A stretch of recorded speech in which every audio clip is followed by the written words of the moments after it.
Customise කරලා Tamanට කැමති ගන්න සීනි අයිස්ක්‍රීම් දාගෙන කන්න බොන්න පුළුවන් මේ ප්ලේස් එකක් මාතර නැහැනේ. දැනුවත් නැහැනේ. දන්නේ නැතුව. හරි මචං. ඔන්න මෙහෙම දේවල් ලංකාවේ නෙවෙයි තුනන් ලංකාවේ තියෙනවා දැන්. හරිද? ලෝකේ සාමාන්‍යයෙන් තියෙනවා. හරිද? එතකොට ඔන්න එහෙම තියෙන ලෝකේ පුරාම යන ලස්සන බ්‍රෑන්ඩ් එකක් තමයි බින්සුයි කියලා කියන්නේ. අවුන් අහලා තියෙනවා.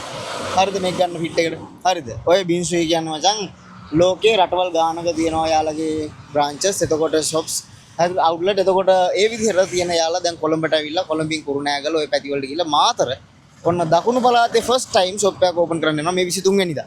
හරිද? බින්සුයි එතකොට ඔන්න පළවෙනි මේ දකුණු පළාතේ ෂොප් එක ඕපන් කරනවා.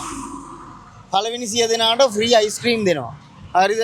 23 වෙනිදා ඕපනින් එකට ගියොත් දන්න අයට කියන්න ඕනේ යන්න ඕනේ තියෙන තැන දන්නවද? නූපේ හන්දියේ කීල්ස් එක තියෙනවා. කීල්ස් එක ගාවින් අතුල් පාරේ හැරෙනකොටම හරිද?